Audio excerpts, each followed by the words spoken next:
nearly caught us out there because you've got to press it twice. Okay. So, Emanuel Pescari, absolutely lovely to have you on.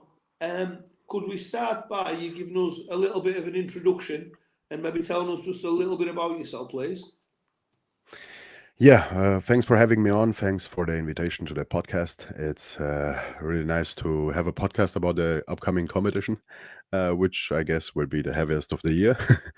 But yeah, So, about my person, I'm 34 right now, and I'm from Austria. I'm originally born Romanian, but I live in Austria together with my half French, half Greek wife.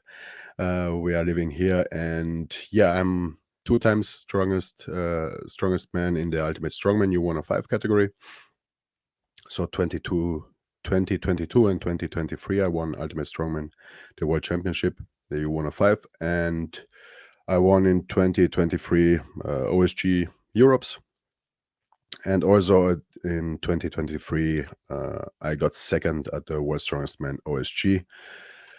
I had back then some health issues. That's why this year, so 2024, I took the whole year off just because, I had to get back to my normal health state, basically, because towards OSG, towards Worlds, it was just in a time frame of, I guess, 8 weeks. I was like 4 or 5 times sick with fever, laying in bed, and it was just awful. And yeah, I'm really excited to get back now to competing. Looking forward to it. I also took this opportunity now of this 1 year off to work on my business because I'm a strength coach or general coaching, online coaching, and yeah, looking forward to our discussion and of course to the competition. yeah, really looking forward to having you over. I think, well, I know that it's the first time in Workington we've ever had people that were actually the best in the world at a sport coming to Working. And it's absolutely unbelievable how far some of you guys are travelling, and just the level of athlete we've got coming. I can't wait. As a promoter, it's an absolute dream. So, obviously, a competitive strongman now. Did you have an active childhood? What was your childhood like? Do you think that set you up for strongman? Yeah, if I'm thinking back, and many times I was thinking about this, and I was like, there has to be something which pretty much led me to get into strongman.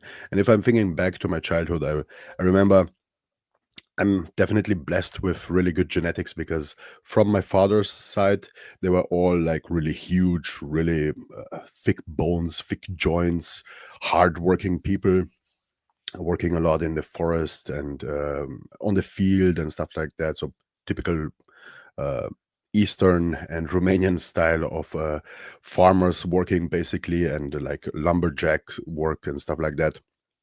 And also was always fascinated about all this stuff they had to do to carry to drag and the weights they had to pull sometimes because they had to utilize like really heavy things. And um, I also, as a kid, when I was playing outside, I also loved to go every time into the forest to play in the forest to try to lift the heaviest stones and carry them, or some kind of random logs which I found to just r- flip them over like a finger, or to carry them somehow.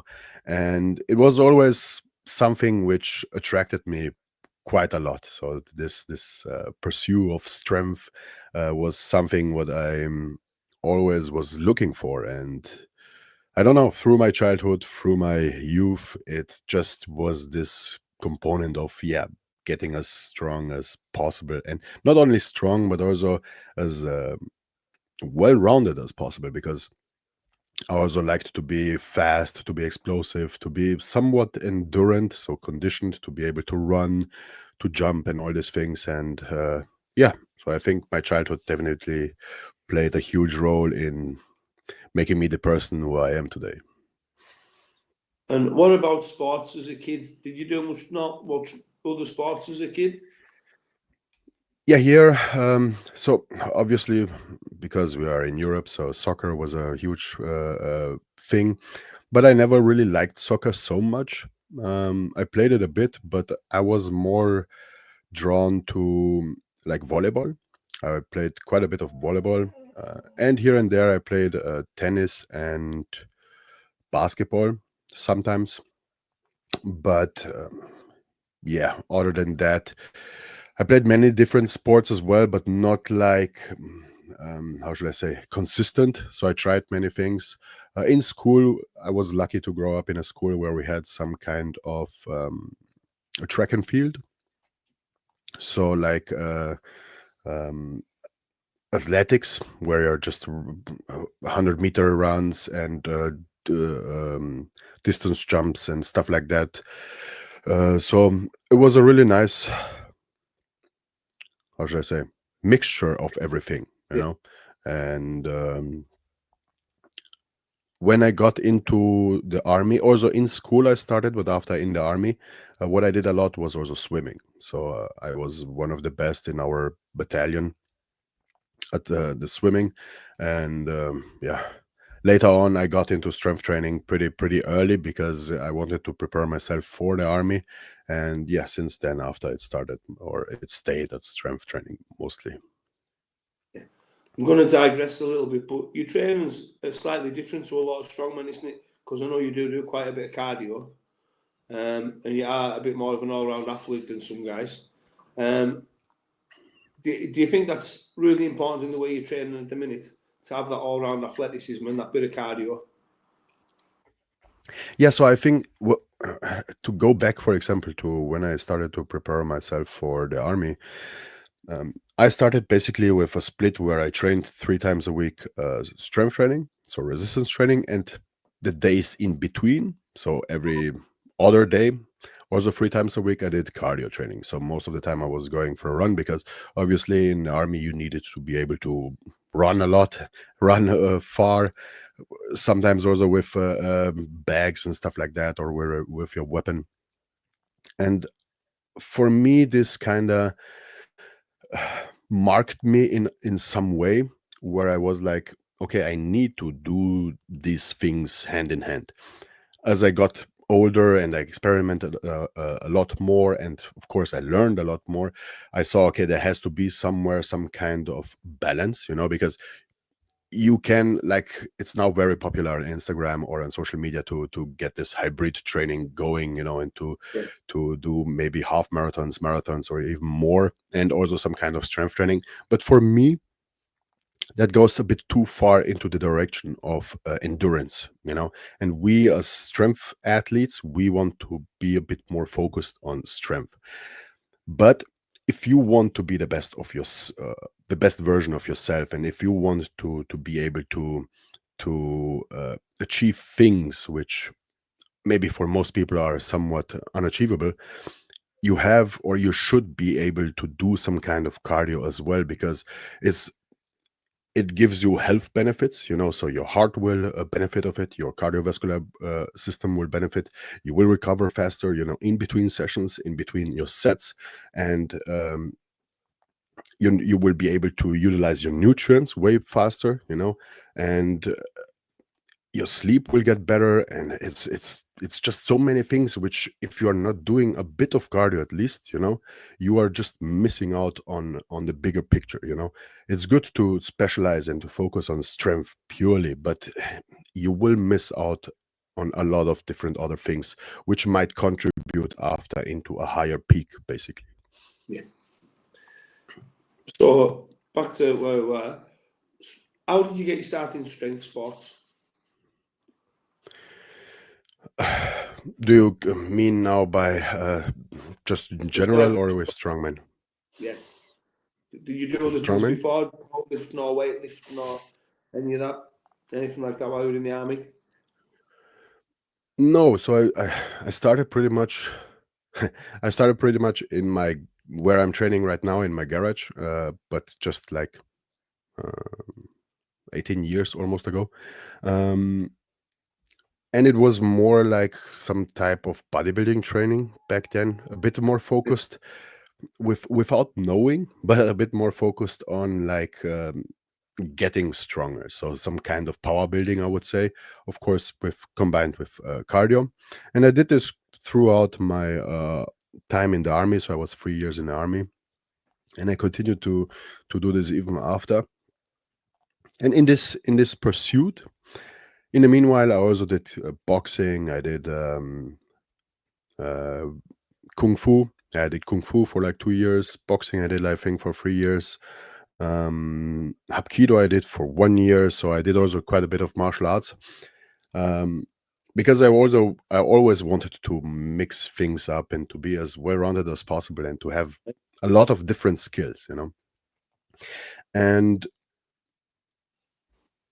after, because I started strongman in 2017, so it's been now 7 8 years almost, and until I got to that point, I was always looking for some kind of sport. I remember this really vividly, because I was like, I want to do something. I wanted to even prep to go on a bodybuilding stage, you know, to do a bodybuilding show, but it, I don't know. When I dieted down, it was like it's not the right fit. I was thinking about powerlifting. Even for powerlifting, it was like, I don't know. It's nice to work up to heavy weights and singles on squat, bench, deadlift, but it's not the thing which fits for me. And so I was looking for something which basically fit fits my personality.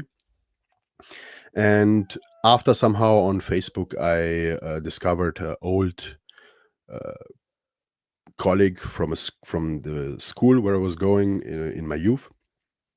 I saw he had a gym and he had also strongman equipment. But for me at the time when I saw he had a gym, he had strongman equipment, it wasn't really um, important, basically, because I was just looking for some kind of more hardcore type gym where I could just lift heavy weights, because in the commercial gyms where I was going, they were always saying, you are not allowed to come anymore, you know, because you are too loud and stuff like that.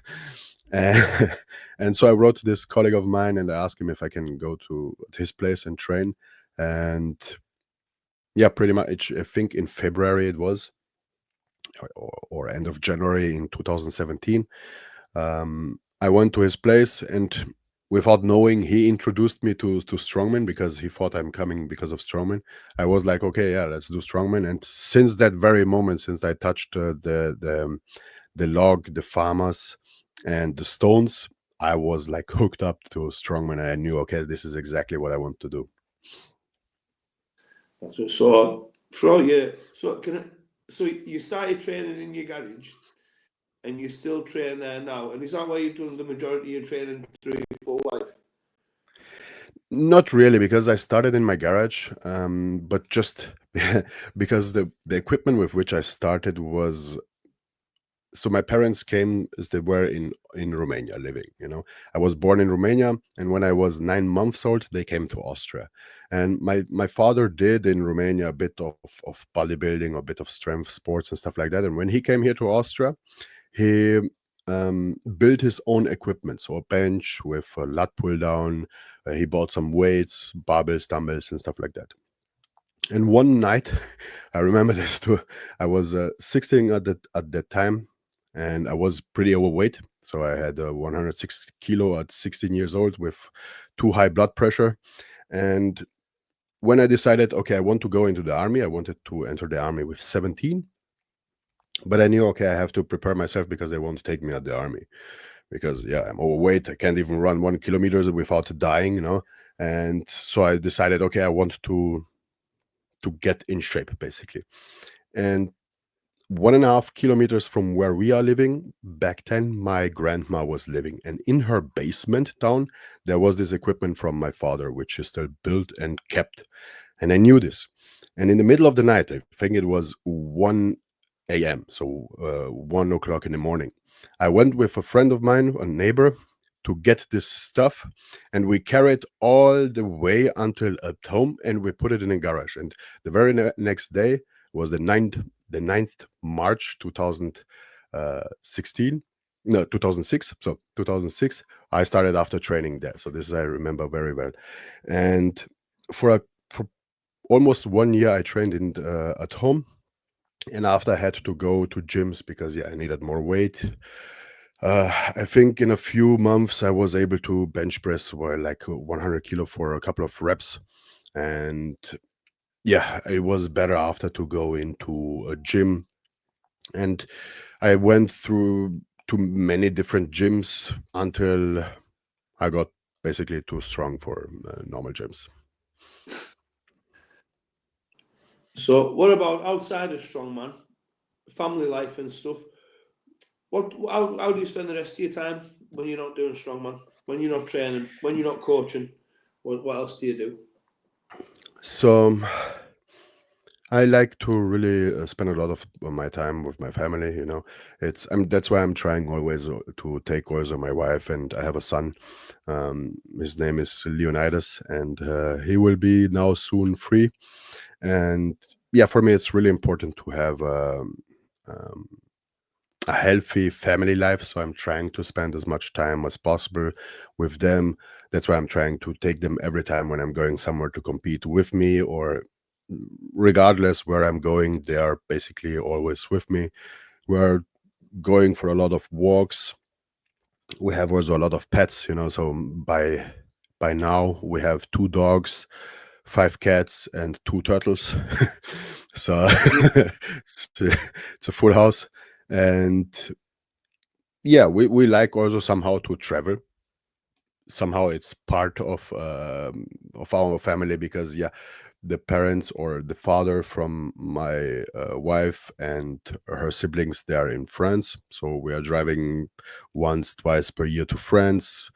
We're driving to many competitions, of course, to Germany, or I'm driving many times to Vienna, either to the gym or to meet some people there. And yeah, we were now just in Ljubljana, so in Slovenia, a few days ago, because I also basically my whole life is around strength training and somehow around strongman, and so I'm always also looking like on the used market list, if you can say something like that, on like eBay or something like that. Yeah. And I'm looking for equipment to buy equipment for the gym, or maybe some other stuff. And yeah, this is basically what we're doing. I also like to read a lot. I'm either reading a lot of training stuff, or Christian, so faith-based books and articles and stuff like that.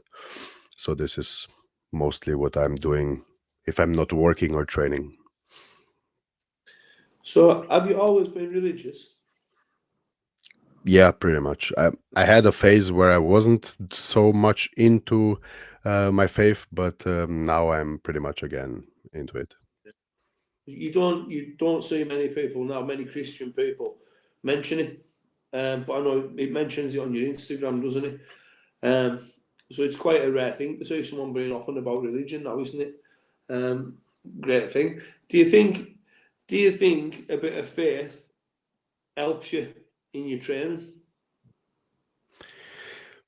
Yeah, I think so. For me, I think it plays a huge role, because faith was always something which pushed me, and which, because I'm believing in something basically supernatural. I also have this faith and this hope that we can do way more than we think we can do. So it has also a direct impact on my mindset. And so I never, and I will never limit myself. This is basically one of my mantras, and something which I think I have this from my faith, from Christianity, from Jesus Christ's teachings, and the Bible itself, that through God we can, if we have enough faith, we can achieve pretty much anything.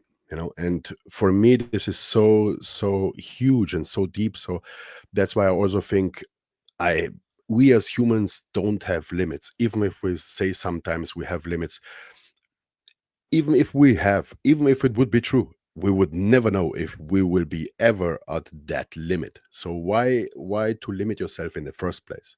And that's why I think that the faith had a huge impact on me, because I'm so open about this, and I'm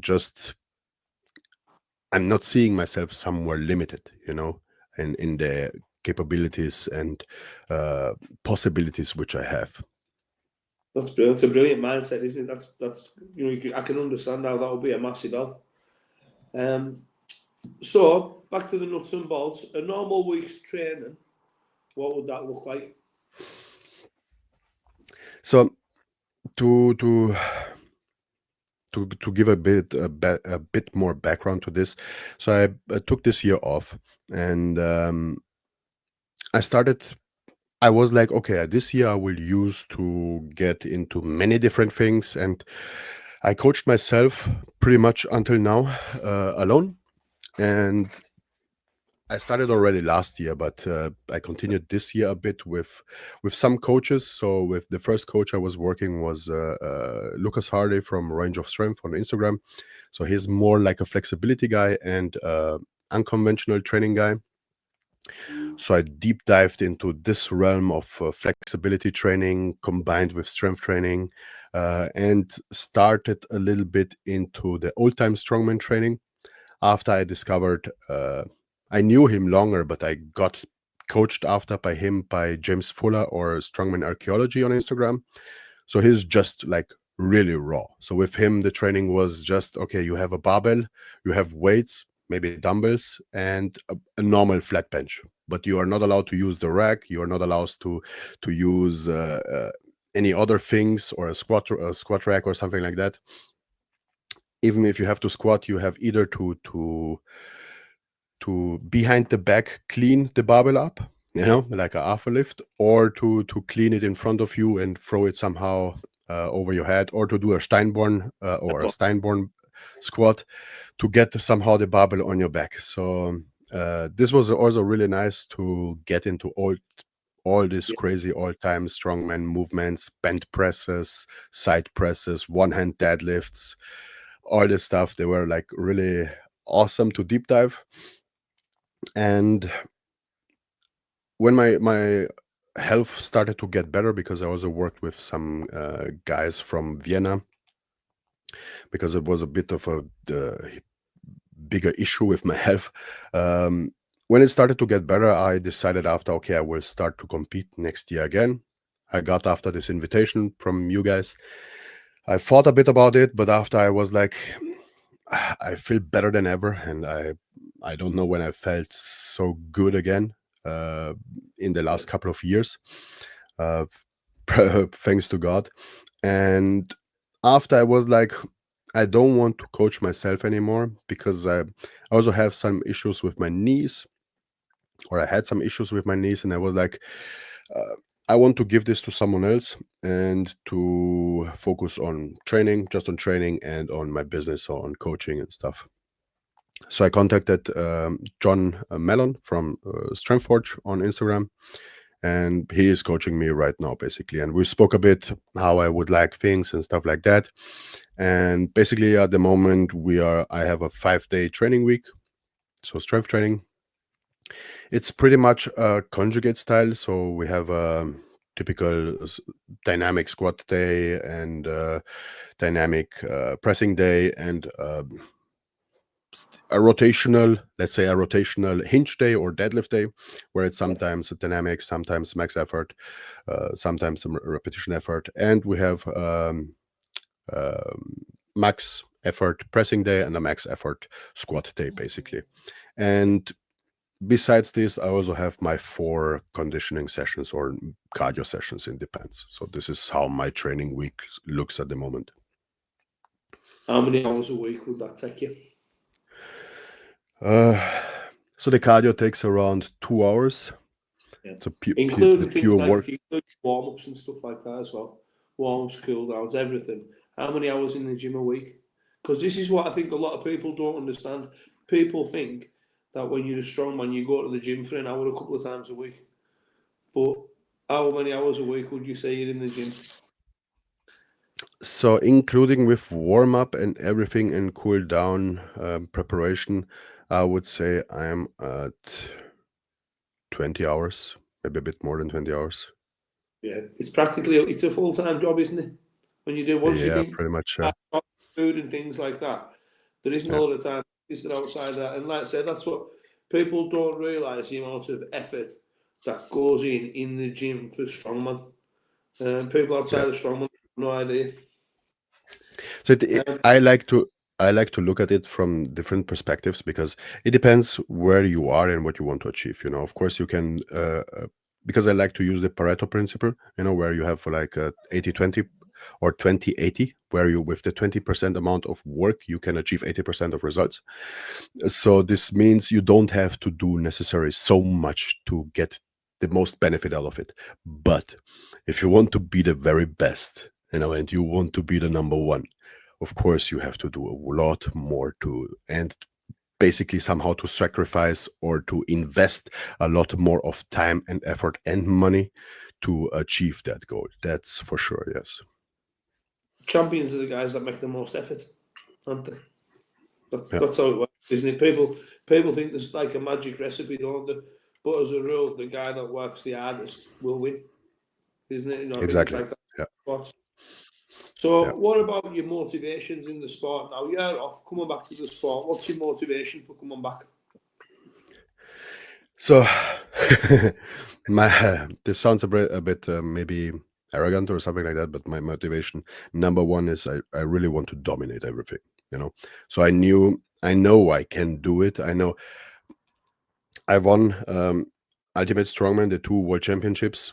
I won OSG Europes, and I got second at OSG Worlds, all under really not very good conditions, you know. And I know, okay, if I have better conditions, and if I feel great, and if I'm healthy, or at least I'm, let's say, 10 or 20% in a better condition than back then, I know I can pretty much dominate everything, you know. And so this is one of my. It's more. Um, not too specific, let's say like that, but if it's to get to some numbers and to some more specific type of goals, it's I want to break the world record, the log lift world record again. So, and I want this year to get now to 200 kilos, so next year basically, or this year 2025. I want to attack the U105 deadlift world record, which I'm pretty confident I'm there. I don't know if it will be now at Cambrian or maybe later this year. And the Zurcher world record in the U105. Yeah, This is also so these are the free, and I have a world record attempt on the Atlas Stone also again this year. So these are the four world records which I want to break and which are the numbers which I want to hit. that's amazing. And again, for local people from my way that are watching this, just listen to the caliber of athlete that is coming to work in February because it blows my mind. You know, like I say, the best guys in the world.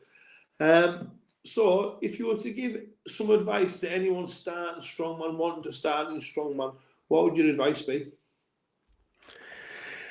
So my advice would be just start somehow into the sport and get moving and try to get to work in all the different ranges of motion. Like this is really important, especially we in strongman. And even if we are taking not if we are not only looking at strongman but at the daily life, you know, we are sometimes in like really strange positions, and it's really important to be strong in that positions because the stronger you are and the better you are used to get into that position and the more comfortable you are, the less is the risk of injury, of course, you know. And of course just be consistent. And what like for me, what it's a huge shift now, try to get a good blend and mixture of strength and conditioning, you know, because usually, and I'm talking also quite a bit about this on my social media, but their minimum recommended dose of physical activity per week should be 2 times per week strength training and 150 minutes of moderate intensity cardio or 75 minutes of high intensity cardio per week. 150 or 75 or a combination of those, but that's somewhere around 2.5 ish hours and or bit more than 1 hour per week. That's not a lot of cardio, and you will get the most benefits out of that for your health and for your overall well-being. So don't focus only on strength, but also try to look on the cardio and your health as well, because I'm coming from a nursing background. So I know what it means to get old, to be independent, or to be dependent of someone else helping you. And so we also have a life after sport, after our strongman career or whatever. And so you want to be strong and healthy until your very old ages or age. People are going to think I've paid you to say all that about conditioning, because I preach conditioning in the gym all the time. People will think that I'm giving you a backhand. No, it's really very, very important. You've got to be in shape. You can't train really hard if you're not in shape, can you? It's that simple. Yeah. But I did not pay Emanuel to say that, people, I promise. Now they can see it on my Instagram as well, so that's normal. Well, I wanted to touch on it because obviously I did stalk you for a couple of days on Instagram and see what you were about. So it was good to see that. What about nutrition? Are you very, very sort of? Is it very, very strict, or is it you sort of play it by ear a bit? I think nutrition-wise, I'm one of the few athletes who are, I would say, kind of strict, but I'm, how should I say, very free about it. And let me explain. I had a time where I tracked my calories and where I looked after everything, because of course we are weight athletes, so we have to look to be around our weight. And I don't like to be too heavy and to cut down or to do a water cut or something like that. So even now I'm moving around at a weight of 105 to 106 kilos each day. And a few years ago, so I think 2 years ago or 3 years ago, I decided I want to have to not stress about food anymore, and to not stress about counting or tracking my macros and my micros and everything. So I decided I will go just instinctively. Okay, at the beginning the switch was a bit harder, because the thing is, if you're counting your calories, you're also somehow building some kind of eating disorder. If you want or not, it is there, because okay, you have this amount of calories, and this should be now your meal, this should be now your meal, this should be now your meal, and you are pretty much neglecting and ignoring what your body tells you. So at the beginning, for example, when I started to eat normal again, and I ate until I felt like I was full and I was satiated. So it was way more than I needed, and I gained a bit of weight. But after a couple of months, and of course I manipulated my food basically. So I ate more protein, I ate less carbs and stuff like that. But after a while, I could eat normal portions, or a bit bigger than normal portions, because I still like to eat a lot. But I felt, okay, now I know when I'm full. Now I know I don't have to eat anymore. I could also, this was also something that was pretty hard for me. I could also not eat all, because most of the time, okay, if you have a plate, you have to empty the plate or the bowl, whatever. But now I can stop it. And so now of course, it's clean food. Or my wife, thanks to my wife, she prepares mostly of our food, and she's cooking and everything. And she's like really, really minute about this, because, yeah, like I said, she's half French, half Greek. So that's the perfect combination for a really, how should I call it this? A person who's like really looking at the food as to be as tasteful as possible, but also as clean and as good as possible, like a Mediterranean style of food. Yeah. And yeah, so it's pretty much clean foods or whole foods, and she's doing basically everything. And yeah, I'm just eating how I feel. What I also like to utilize if I need to push a bit my weight or not are fasting days. So I will fast a whole day, or maybe it's sometimes twice per week. But now I don't really need twice, so maybe once per week, and that's it. So I'm pretty easy. And sometimes, of course, we are going somewhere to eat, or we're buying here and there an ice cream, or like now some cookies or a bit of cake or something like that. But most of the time, it's very, very clean. Yeah. What about, like your stuff like your infrared therapies, cryo chambers, stuff like that, cold baths? Do you use much of that stuff? Not really. I sometimes what I like to use, and this is what we have in Germany is, and I did this education as well, is like an expert of healing movement, and healing movement is some type of how should I describe this best?